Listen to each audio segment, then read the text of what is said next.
probably not that long of teaching today, but we're talking about the building of the tabernacle, talking about Shabbat. What is work on Shabbat? And this gives us a clue to what God is talking about as far as work is, right? It says in verse 2 of chapter today is to be a holy day for you, a Shabbat of complete rest and honor of Adonai. Okay? We're getting ready to build the tabernacle, right? So God is re-emphasizing the Sabbath, right? Whoever does any work on it is to be put to death. You are not to kindle a fire in any of your homes on Shabbat. So the idea here is that when this type of work that is going on, something that we manipulate creation. And that's what God is talking about. So that would be creating or destroying, building or tearing down, sowing, writing. Then there's a lot. There's about, was it 36, I do believe, of prohibitions against what is work on the Sabbath. And one of them right here we see is you're not to kindle a fire in any of your homes on Shabbat. Why? Because it is manipulating creation, right? It's taking something that's natural function, isn't wood or isn't fire, it's just wood. It's for building or for just being beautiful, for growing fruits and vegetable or fruits and stuff, right? And also because it produces oxygen, takes the carbon dioxide out of the atmosphere, carbon monoxide. Uses oxygen, yeah, but I mean it creates oxygen, yeah, right? The wood, the tree, sorry. The tree produces, yeah, the tree produces oxygen by taking carbon dioxide out of the air and producing oxygen, right? Okay, sorry, didn't mean to confuse you. But the thing is that, you know, they talk about, right now they're talking about, oh, we can't have all this carbon dioxide because it's going to kill everything and stuff like that. Well, plants thrive in carbon dioxide. If we have more carbon dioxide in our atmosphere, what's going to happen? There's going to be more oxygen created. It's not going to hurt anything. If anything, it's going to get greener. The plants are going to thrive and grow and produce more flowers, more plants, more food to eat in that way. That's why you see nitrogen. You know, they like to put nitrogen into the ground in some places. Why? Because it helps with the gathering of the carbon dioxide for the plants, which in turn causes it to grow better. That's why you'll see, like, especially because corn and certain of those things that we farm take out all those nutrients, and so they got to somehow put them back in there. That's why, you know, even God talked about, you know, in the 7th year, don't sow anything.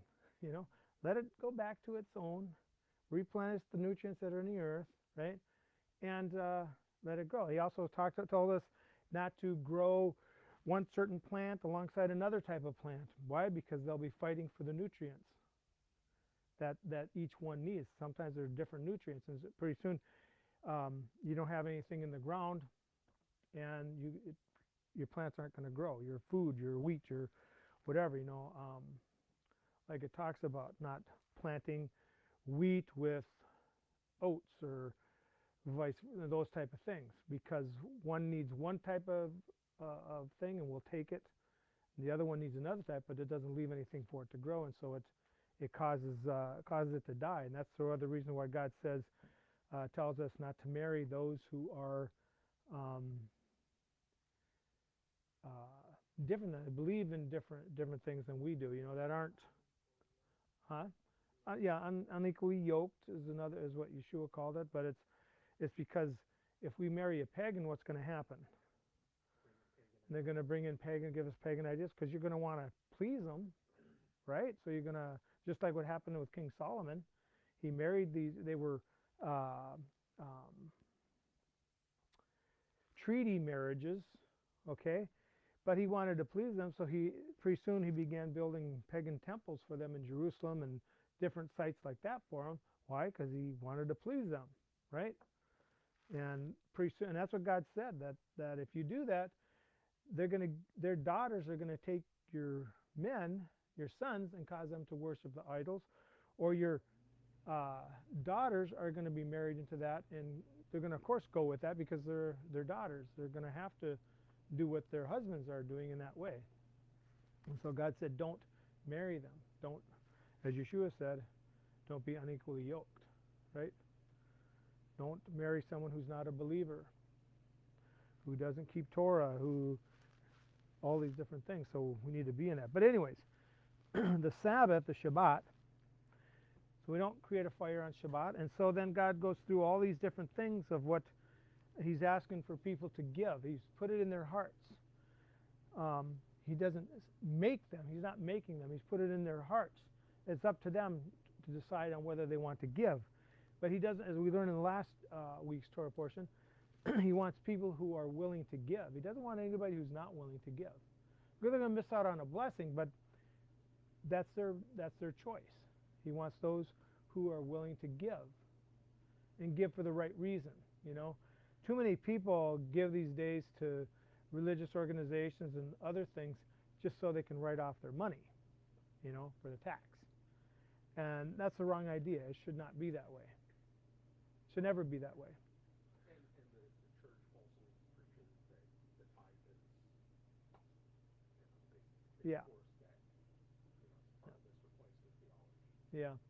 And I mean, we do accept tithes and offerings, but we don't do it during services. We have a tzedakah box there for people to leave there, or they can mail it in, as some people do. But we don't really ask for it. It's in God's hands. If he gives someone the desire to give to us, great.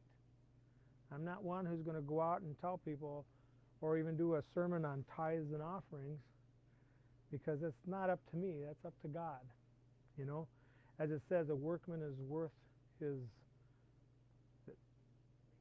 labor. What's that? A workman is worthy of his wages. A workman is worthy of his wages. So if I'm not worthy, well, then I need to do better. But that's okay. I'm not in it for the money. If I was in it for the money, I would have starved a long time ago, just so you know. So you can give whatever you want. But here God is asking them to give willingly. And matter of fact, it says that they gave so much that the craftsman had to come and say, hey, we got way too much. I mean, how many times, as we're reading too, I mean, how many church building projects or these other things that they ask for money and stuff, but people continue to give. Even after they've built the project, it's all over with, and then they say, well, we'll just give it to, you know, we'll do something else with it, you know. But how many have ever told people, okay, we got enough now, you know, stop giving now. But I get it. The idea is to continue building the kingdom, you know, giving it those groups that are helping to build it. And then you got to watch out for groups too, because some of them are just out there for money. Don't take the money and forget to rebuild the temple. Yeah, exactly. Like we see here in 2 Kings. The money was set aside so that the priests, the Kohanim, could get the temple rebuilt, you know, the places that need to be fixed and everything. And they just sat on it for 23 years. They didn't do nothing. Well, and there's also another thing in this as well. This is why we have DOF that they use it. The name DOF talks about who can acquire the payor for the cleanings for a poor person, right?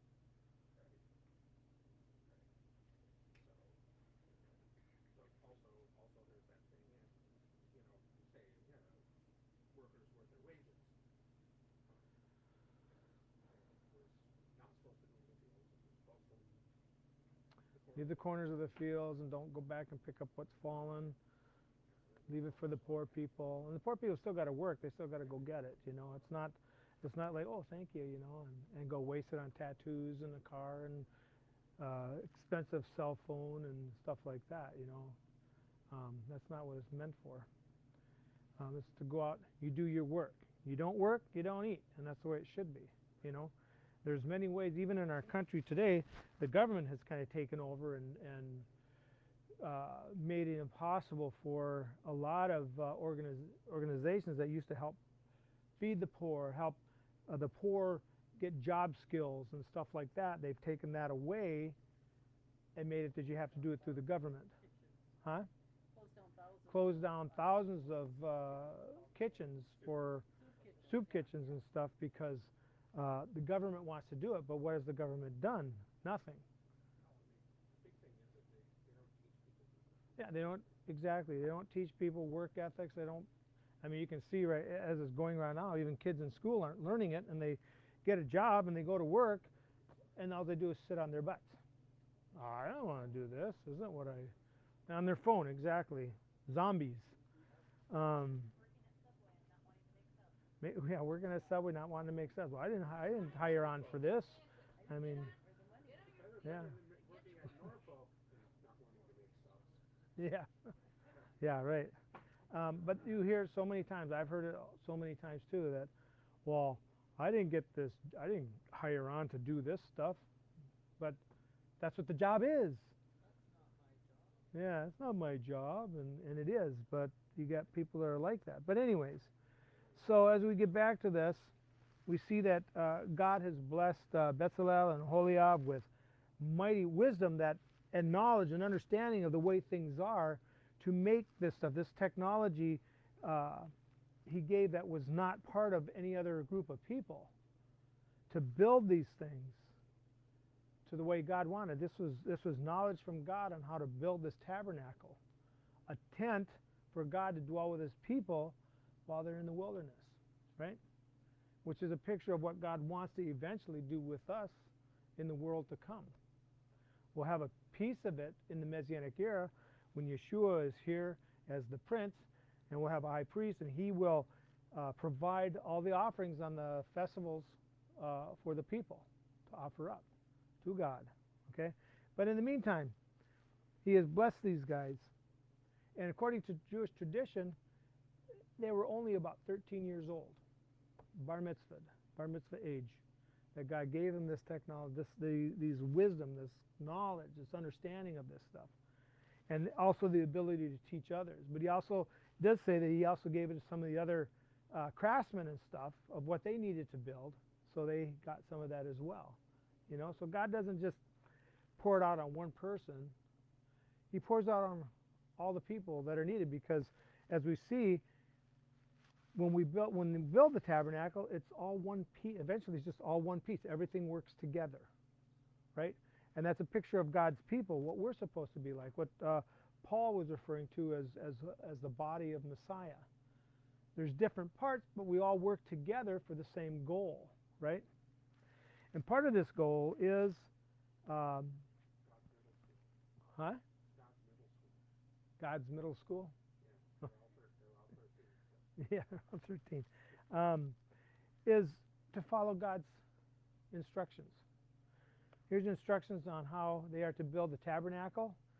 It's not an exact replica of the temple in heaven, but the thing is, the items and stuff there are exact replicas of what is in the temple in heaven.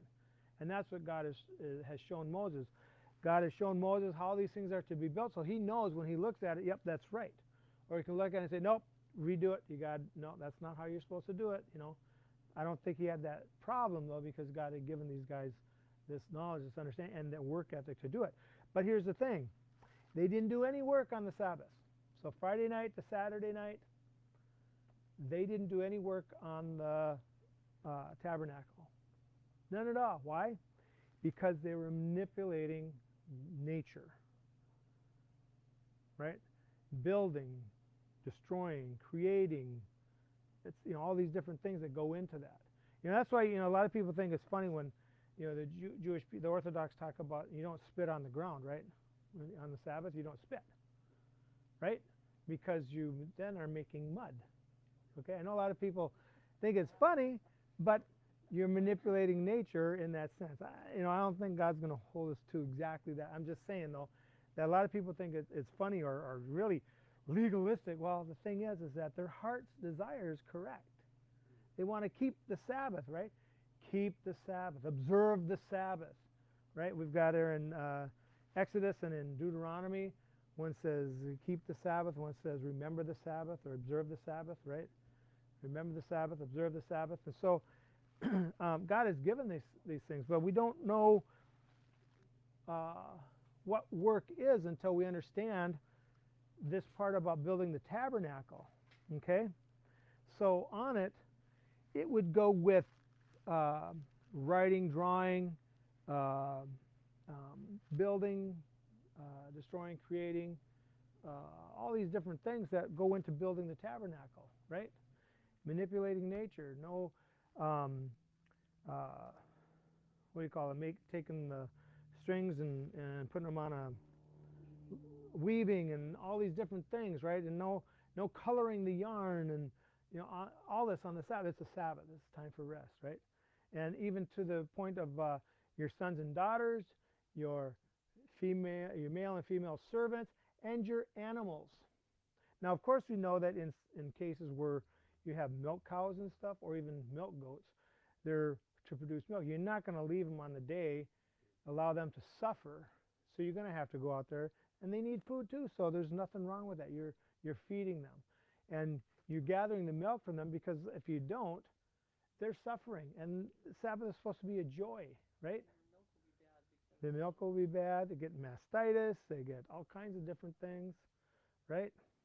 And so those are things that we are allowed, especially because God doesn't want animals to suffer either. That's why we see so many times here where he says, when you see a bird with its eggs, before you take the eggs, shoo the mother away, and then take the eggs, right? Because it will cause stress to the mother, right? When a calf is born, you don't kill it that day. Let it be with its mother for 7 days, and then you don't kill a calf in front of its mother, and you don't kill a mother in front of its calf, right? You don't do that. God is very particular on compassion for others, for people, and for animals.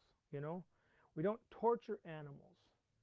That's why, in the Orthodox community, many of them don't go hunting, because by shooting them, unless you can do a headshot and kill it right away, it causes the animal to suffer, and that's why there's a certain way of killing an animal too. It's with a very sharp blade. You have a trained shochet, trained butcher in doing this, and the animal is relaxed. There's no blood around. You can't smell blood. Everything is cleaned up whenever they bring them in. I mean, they don't do it like you see in other places where they have animals all over and they're killing them with these things that poke them in the head and they're just jumping around, right? Or chickens is a good example, yeah. Cut the head and just let it. Another thing with chickens is that you don't do your butchering close to where the other chickens are. Yeah. You found that out. Yeah, we don't butcher the chickens near the other chickens that aren't going to be butchered. So much more relaxed if you move them away from Yeah. because the ones inside the house, they hear what's going on and it gets them all agitated. So Yeah. they're already agitated when Yeah. you go to get them. Yep, cause them to become agitated, and they can smell blood and stuff. If you're too close, they know something's going on. And I love this term, right? This is where I've gotten the idea of, they talk about a double-edged sword, right? That it cuts both ways. Well, there's a practical side to it. What's the practical side? So even people who are dense enough to not, have any, humanity at all, there's a practical side to it. Yeah, yeah, there is. So common sense. Common sense, which seems a lot of people don't have. But yeah, but anyway, so in that, God calls us to be compassionate stuff for them, to them, because animals are important, just like people are important. We don't torture people. We don't torture animals. People who do these things have a curse from God on them. They place a curse on themselves. And the difference between kosher killing and the killing we see at the meat places and halal meats are one of torture. Those are torture. Cause the animals harm. Part of the halal process is part of worship to Allah, is that they torture the animals first before they kill them, because that's part of their worship to Allah, you know. And so that's just part of it, you know. And when we see these things that's why you got to be, you know, are we going to get kosher meat all the way up here? It's very hard, too expensive. So we got to try and eat what God has told us is allowable to eat. So we do our best that we can. When you go down to the cities and stuff, you know, you can buy your kosher food. Now they do have where you can buy it, get it in the mail, but it's pretty expensive to get kosher meat in the mail. So we just do the best we can. But the whole idea is, again, getting back here, is the Sabbath. How do we keep the Sabbath? How do we observe the Sabbath? I don't have problems with, and I don't think the Bible has problems with people playing games, going for walks, but not manipulating nature. You know, not building, not destroying, those type of things, not making things, not drawing, not coloring. Well, you know, those are things that we know about, right? I know sometimes it's hard to, with children, they don't want to sit through service because it's long, you know, and so we do put out the coloring book or whatever for them. We have coloring pages and stuff like that to help them. But a lot of times if they're doing that, they're still hearing what's going on, but they're not, helps them to relax and stuff like that. So, but I get it, you know. I mean, those are things that we see here that God is talking about work, and it's creating, basically creating and destroying, those type of things, building, unbuilding, all those type of things. So it's just a, you know, a good thing to look at and understand. So when people ask you, well, what is work? What is malakah? It's creating or destroying, building or tearing down, weaving or ripping apart. Huh? Growing, making. Yeah, exactly. So, and then a fire. Why? Because it's the biggest example of manipulating nature. Taking something that, you know, that God has created and using it for something, manipulating it to use it for something different. That would be in building or fire, you know. So that's what manipulating is, and we need to understand that, the difference between that. Because I know people say, "Oh, you mean that you know, about going to work?" Well, that is one thing. You know, if you have a job that they allow you to have the Sabbath off, that's great. If you don't, you know, then you need to see if they will, because it's a time of gathering together. It's a time that God says we are to assemble together, okay? As well as the festivals and stuff, God has said we are to gather together.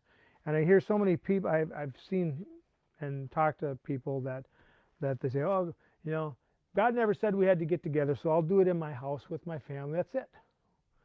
We don't need anybody else. But I've seen too quickly a lot of these type of people that they go off on these wild tangents, get a hair up their butt, and they're over here doing stuff that isn't even scriptural. He does say, don't forsake the gathering together. Right. He says, don't forsake the gathering together. Okay? If you want to do something on your own, I guess, you know, if you're alone and don't have anybody else, try and get together. And I'll tell you right now, it's not, you know, coming here on Facebook Live or YouTube, it's different. You don't get that togetherness, a spirit of unity. You're there, but really you're not. You don't get to talk with other people and just talk about Scripture and sharing struggles, yes, and different things together. Human contact. God created us to have human contact. That's why Eve was taken out of the body of man, right? Because we need that contact. It's who we are. That's why we're looking for a spouse. Sometimes we're looking all the wrong places, looking for all the wrong things. Sometimes we have a list that only a perfect person would be able to meet those qualifications. But sometimes we don't have qualifications at all, and we should have something to go by, and it's right here. God tells us. So all these things put together, we see that God's instructions aren't a hindrance. Even Rav Shaul said that. They're not a hindrance. God forbid that they be anything, that they be something too hard, right? I can't remember the word he used, but God gave the Torah to his people. He didn't give them to Israel to, when Yeshua came, to finally be done with it, right? I mean, otherwise you've got God's schizophrenic. You know, he's two-minded because he's getting after Israel for not keeping his instructions, and he punishes them for that. But then Yeshua comes along, and everybody says, oh, he's done away with that, so we can continue doing all this stuff. And God's like, yeah, that's fine, go ahead. You know, what? That's confusion. God isn't the God of confusion, right? Same yesterday, today, and forever. Same yesterday, today, and forever, absolutely. God doesn't change. We do these as an ordinance forever. Yeah, these are ordinances forever. That's what it says. And one of the things I like too about this is that about the Sabbath is that in last week we read, I think it was in chapter 31, towards the end there. Again, talking about Shabbat. Tell the people of Israel, you are to observe my Shabbats, for this is a sign between me and you through all generations. A sign of what? A sign of the covenant, so that you will know that I am Adonai who sets you apart for me. Therefore you are to keep my Shabbat, because it is set apart for you. For you. It's a sign of the covenant. And the neat thing too about it is that, I can't remember the guy who said it, but he said that it's not that the Jewish people have kept the Sabbath, but it's the Sabbath has kept the Jewish people. God foresaw this already.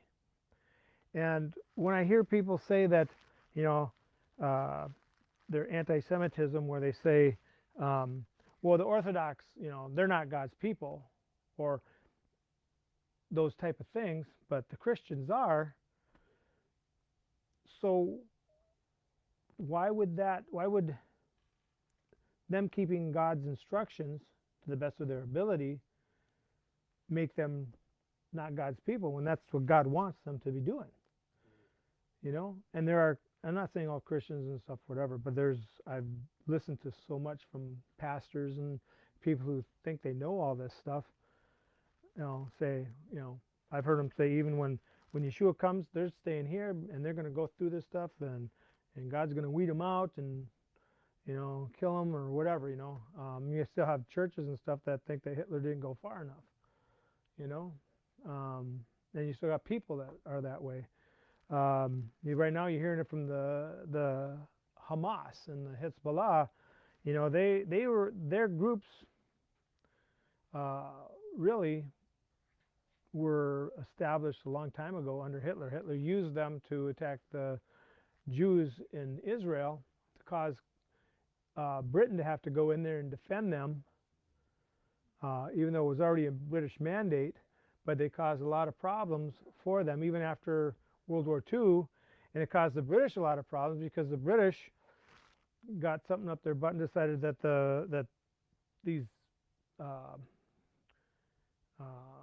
Arabs were right, you know, that we're on their side, you know, this should be their, and they would go out of their way to punish Jewish people for doing nothing, but wouldn't do anything against the Arabs that were there, that were causing all the problems and stuff. And then we still hear people talking, well, what about the Irgun, which was they were a Jewish terrorist organization. There was another one too that did some things and stuff, but nothing compared to what the Arab terrorists did to the Jews. In 1938, there was egged on by Hitler. They went into Hebron and killed just about every Jewish person in there, when that was a largely Jewish community. But you don't hear about that. And when people talk about it, they're, oh, no, shh. Just like the Armenian genocide that Turkey did. Right. Oh, no, can't talk about that, you know. And and it's well, because I really put it down to oil a lot too. You know, that a lot of that back then is that's where they knew the oil was, so they wanted the oil. And, So, well, I think it's even more than, I think it's more spiritual than well, true. that too. But yeah, I mean, yeah, it's So greed yeah. kind of covers a lot of things that are inherent, right? Yeah, greed, right? The 10th utterance, 10th commandment, talks about greed. You know, don't be envious of your neighbor's house, your neighbor's wife, anything of your neighbor's, right? Because what happens then, it causes you to steal and murder and commit adultery and all these other things. You know, these things work together. So, but anyways, as we go, we need to just, you know, just know what they're talking about when it's talking about work on the Sabbath. You know, it's basically manipulation of nature. You know, even mechanical items, bicycles and stuff like that, are manipulating nature in that sense. You know, because it's something that you have to it doesn't go by itself, so you gotta. And I know I understand the idea of talking about not driving on the Sabbath and stuff. And I agree to that most part, but I believe that God has no problem if you're driving to come to services and go home. But if you're taking a Sunday drive or a Saturday drive or whatever, I don't think God appreciates that, you know. I mean, if you have to go someplace, that's one thing, especially to save a life, because saving a life is more important than the Sabbath. So violating the Sabbath because you're saving somebody's life, taking medicine that's saving your life, all these different things, that's different because you're saving a life. Human life is more important. That's why Yeshua said that man wasn't created for the Sabbath, but Sabbath was created for the man. Because you know we would work ourselves to death. We know many people who do those things. Don't get any time off. I mean, there was, working 7 days a week. If they could get you to work 7 days a week and you didn't say anything about it, they'd keep you working until finally you say, look, I need some time off. Oh, okay. Well, why do you need time off for? You know. Especially for people that usually aren't working. That's usually true, yeah. So as we go this week, let's just think about the Sabbath, because it's not just a physical thing; it's a spiritual thing. It's also a time to come, because the Messianic era, the 1,000-year reign of the Messiah, is going to be a Sabbath. The adversary is going to be taken out of the way for 1,000 years, right? Our world is going to look pretty much the same as it does right now during that time. The temple will be rebuilt by Yeshua and his people and the Gentiles that join Israel with Yeshua. That's what Paul's talking about. And they're going to rebuild it. We're all going to take part in it, just like they took part in it. Because it wasn't just all Israel there, remember? It was a mixed company. So all of them took part in the building of the tabernacle, right? And we see that also with the first temple and the second temple is the same thing. And the third temple is going to be no different. The Messiah is going to come. He's going to be the king, set up his kingdom, build the temple, rebuild the temple. And we're going to take part in that, okay? And I just want you to know that right now there's like 3 divisions in Judaism of Jewish people. You have the priests, you have the Levites, and you have the Israelite people themselves, right? But among that, there's going to be a 4th division, and they're not better than anybody else or anything like that. They don't get more rights or anything like that. But it's going to be the Gentiles who take hold of Israel. The Jews do have a job to do that God set them apart for. But he did in no way leave the Gentiles out of it. They can join Israel. That's what we see. When they came out of Egypt, those Gentiles that came out, mixed company, joined Israel, became a part of Israel. Okay? And in the same sense, I know people say, well, but they don't have to keep the Torah and stuff like that. Well, there's a semblance of the Torah that they do have to keep, you know. But for Israel, the Torah was given to Israel, so many of these things do go with Israel. But there are things that the Gentiles are a part of as well. And together we make one body, one people. And that's why we see at Sukkot, we have 7 days There's 8 days of Sukkot, but 7 days we offer up 70 oxen, one for each nation. There are 70 nations, known nations. That's how God divided it up. So those 7 days are for the nations. But the 8th day, new beginnings, right? The 8th day, the world to come, when the new covenant will be in full force at that time. Before that, we get a taste of it. Even in the Messianic era, we get a taste of it. But in the world to come, the 8th day, new beginnings, the new earth, new heavens, right? Everything is renewed again, the way God intended. Our bodies were changed in the twinkling of an eye. No longer is sin part of our DNA, but God's Torah is now part of our DNA. We would not be able to sin naturally. We'd have to break all natural boundaries in order to sin at that time. So it's not going to happen. And that's why it says there will be no sin. You won't need to teach other people because everybody's going to know God. It even says, and I think it's in Isaiah, that the knowledge of God will be like the seas. It's going to be everywhere, right? And that's what we get to look forward to. But first, we've got to prepare ourselves for the Messianic age. It's not, the time we're in right now isn't a time of just sitting still, doing nothing, and just waiting. We do wait, but we do things, just like it says in the 13 Principles of Faith, that even though the Messiah is delayed, we still wait for him daily, but that doesn't mean we just sit here and, when's he coming? We're about doing our business, about studying, putting God's work, God's instructions to work in our lives, being a witness for him to others, teaching others. That's what God has called us to do, and that's what we need to do. It's not sitting on the couch or just going to church or the synagogue and just sitting there going, yep, I'm waiting. Too many people waiting, not doing enough. And that's why we need to really do that. We need to open up and really understand the Sabbath and what it means to what work really is.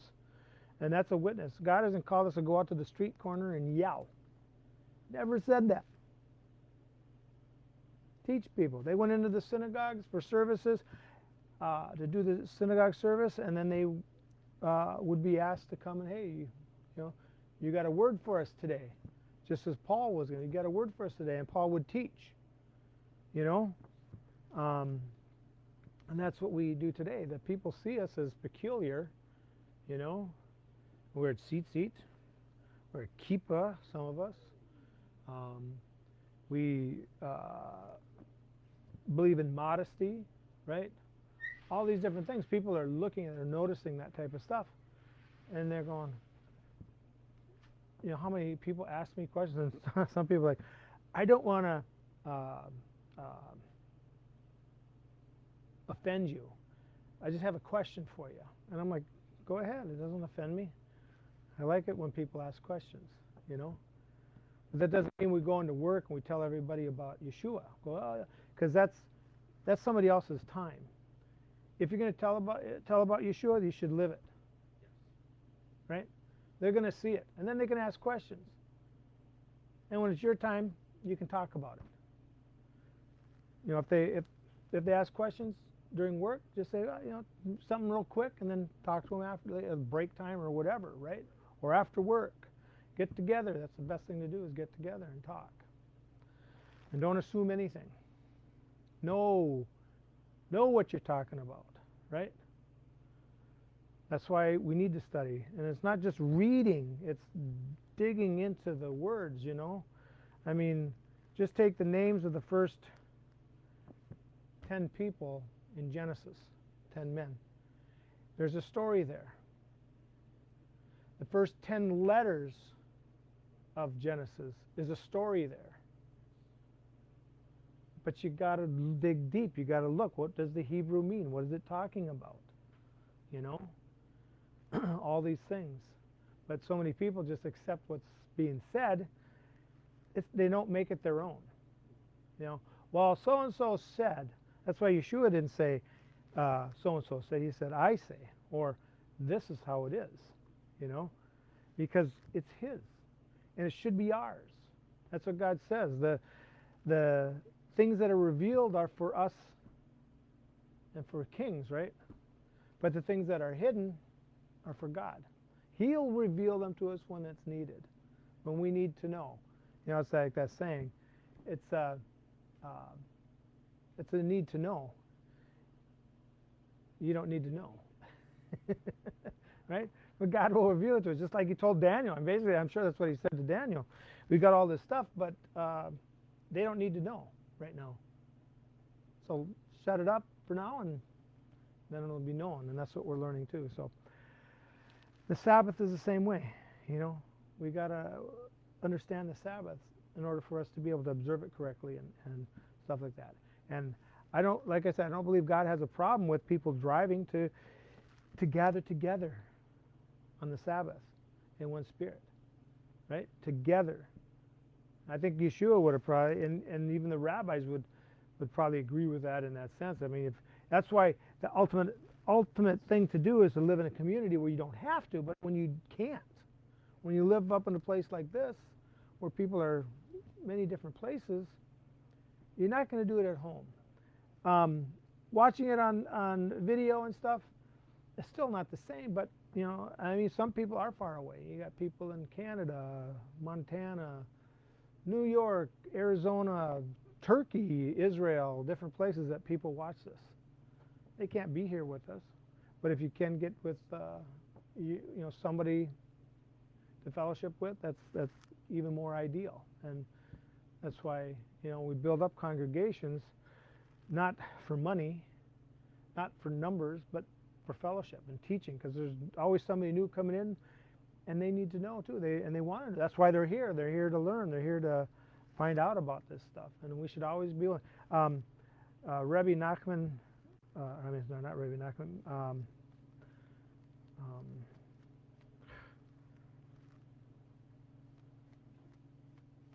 can't think of his name. Menachem Schneerson, Rebbe Menachem Schneerson, told his disciples, rabbis, many rabbis, and he said, always be prepared to teach. Even if you're not a teacher, always be prepared to teach something. When somebody asks, be prepared to answer something. You know? And that's what Yeshua is even saying, telling us, study. And the thing is, sometimes it's not even us teaching. God uses us and talks through us to other people. You know? I think it's pretty cool too that was it James and Peter or Matt? Well, I can't remember. They were walking through the streets, and every time their shadow hit somebody that needed healing, they were healed, right? You know, that's pretty cool. But that's about the world to come too. A taste of that. The other story of Jonah, or of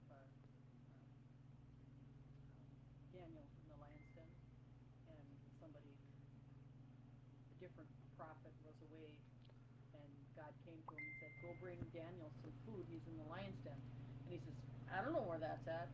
He's like, "No problem." Grabbed him by the hair and hauled him off. Yeah. I'll take you there. Yeah, I'll take you there. Yeah, exactly. Or even Elijah, God sent crows to bring him food. It didn't say whether it was kosher or not. It just said He brought him food. Why? Just keep him alive. Right? God fed him, just like He fed the children of Israel manna in the desert, you know, and gave them meat to eat, you know. But let's not be stiff-necked like some of them are or were, you know. So you know, think about it.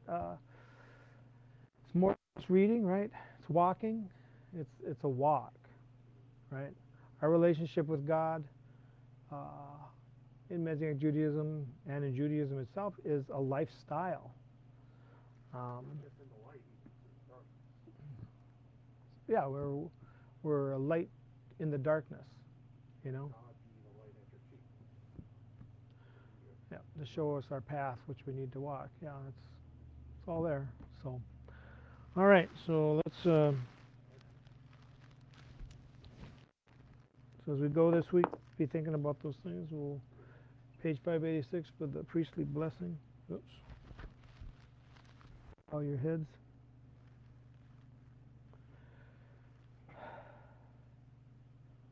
Our God and God of our fathers, bless us with the threefold blessing in the Torah written by the hand of Moses, your servant, and pronounced by Aaron and his sons, the priests, your holy people, as it is said. May the Lord bless you and protect you. He will. May the Lord make his face shine on you and be gracious to you. May the Lord turn his face toward you and grant you peace.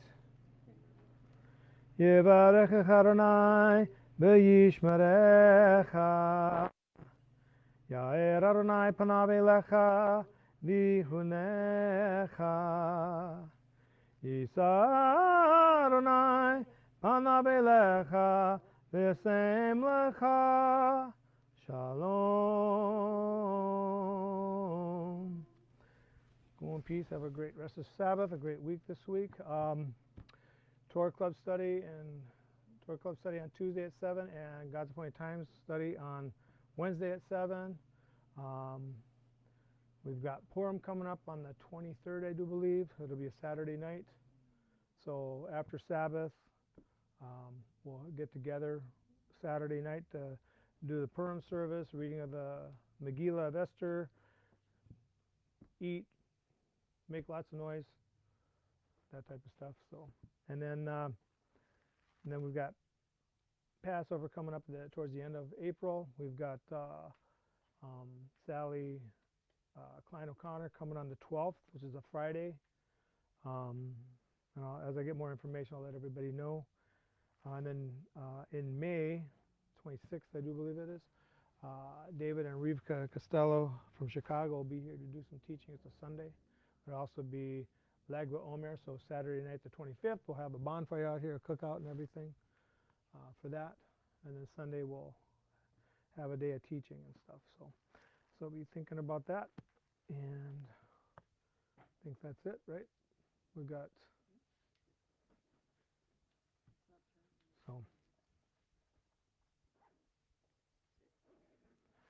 so Shabbat Shalom, Shabbat Shalom, Shabbat Shabbat Shabbat Shabbat Shalom, Shabbat Shalom, Shabbat Shalom, Shabbat Shabbat Shabbat Shabbat Shalom, Shabbat Shabbat Shabbat Shabbat Shalom, Shabbat Shabbat Shabbat Shabbat Shalom, Shabbat Shalom, Shabbat Shalom, Shabbat Shabbat Shabbat Shabbat Shalom, Shabbat Shalom.